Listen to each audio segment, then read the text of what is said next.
Kita ini kan umat Nabi yang enak banget ya. Udah berbuat maksiat setiap hari, berbuat dosa, tapi nggak dapat azab juga tuh. Disangkanya, oh berarti Allah seneng nih, Allah ridho nih. Oh berarti nggak apa-apa nih. Ternyata karena saking sayangnya Allah, yang selalu mengharapkan hambanya kembali bertaubat. Jadi ketika azabnya nggak turun-turun, bukan berarti janji Allah nggak bener, tetapi karena saking sayangnya Allah kepada hambanya, supaya hambanya ini mau bertobat kembali kepada Allah Subhanahu wa Ta'ala. Walau bagaimanapun, ya makhluk manusia ini adalah ciptaannya Allah. Kira-kira Allah sayang nggak sama ciptaannya? Sayang. Pengennya Allah tuh nggak ada manusia yang disiksa supaya tobat semuanya. Seberapapun gede kemaksiatan dosanya, tetap Allah membuka pintu tobat selebar-lebarnya. Jadi kalau selama ini kita ahli maksiat kemudian kok nggak disiksa-siksa juga, jangan lalu nantang, ya Allah mana azabnya?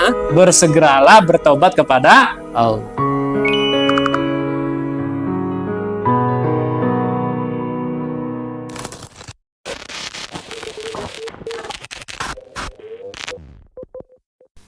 Nah, sekarang wa in ta'ayyana zamanuhu. Nah, kalau seandainya waktunya sudah ditentukan oleh Allah, sudah jelas, walam yaqa' dzalika 'inda hululihi. Tetapi ternyata nggak terjadi juga ketika waktunya sudah datang. Fala tusyakku fi sidqi dzalikal wa'd, maka janganlah ragu akan kebenaran janji itu. Faqad yakunu dzalika mutarattaban ala asbabin wa syurutin ghaibiyatin. Bisa jadi ya, janji itu terlaksana atau akan terjadi tapi dengan syarat-syarat ya. Sebab-sebab yang disamarkan oleh Allah. Akhfahallahu ala dzalikan nabi awil wali. Yang mana syarat atau sebab-sebabnya ini disamarkan oleh Allah dari nabi itu ataupun dari wali itu.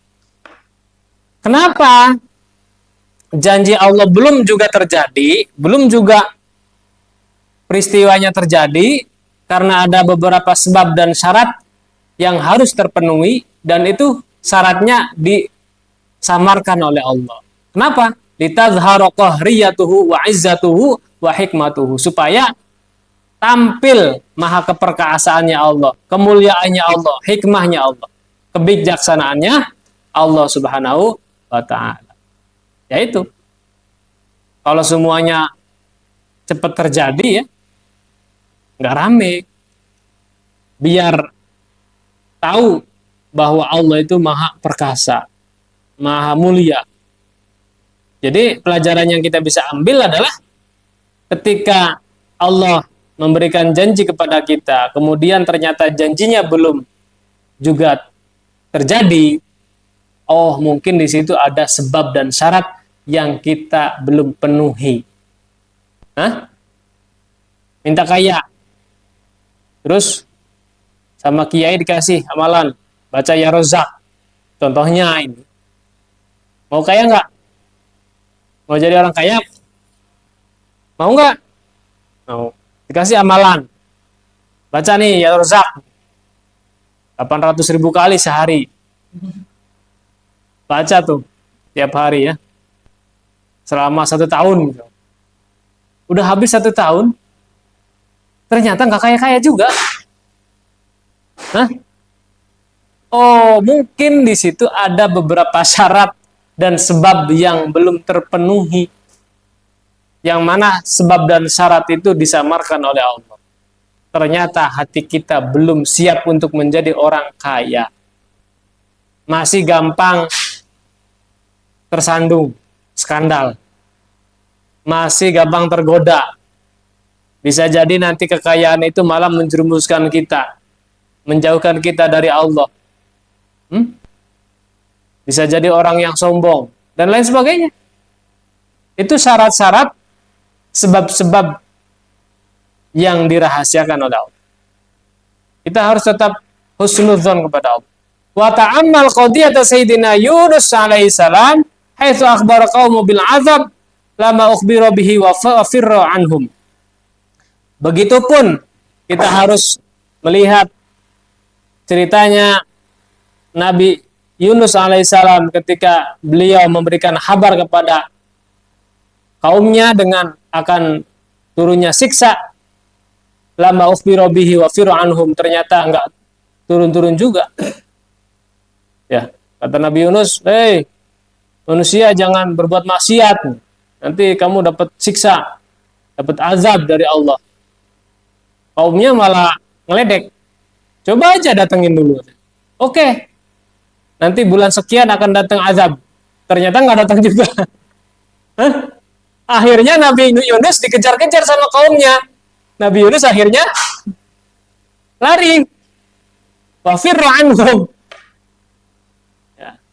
Ceritanya akhirnya dimakan oleh ikan paus. Bayangin. Seorang nabi loh. Nah, kenapa bisa terjadi seperti itu? Wa kana dzalika mutawaqqifan ala adam islamihim. Itu terjadi karena Allah Subhanahu wa taala masih menunda turunnya azab karena mereka diharapkan bisa masuk Islam, menerima agama Allah. Falamma aslamu ta'akhkhara anhumul azab. Kalau seandainya mereka menerima agama Allah, masuk Islam, masuk agamanya Nabi Yunus, akhirnya mereka dihilangkan dari azab itu. Ya, berarti mungkin kasusnya kayak kita ini. Kita ini kan umat Nabi yang enak banget ya. Udah berbuat maksiat setiap hari, berbuat dosa, tapi nggak dapat azab juga tuh. Hah? Disangkanya, oh berarti Allah seneng nih, Allah ridho nih.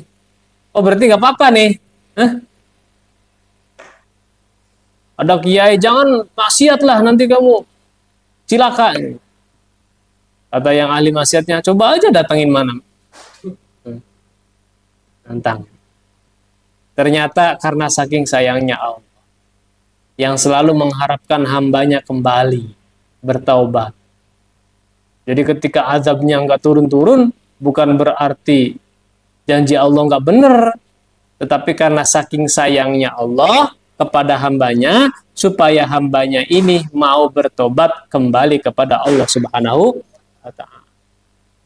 Karena walaupun bagaimanapun, ya makhluk manusia ini adalah ciptaannya Allah.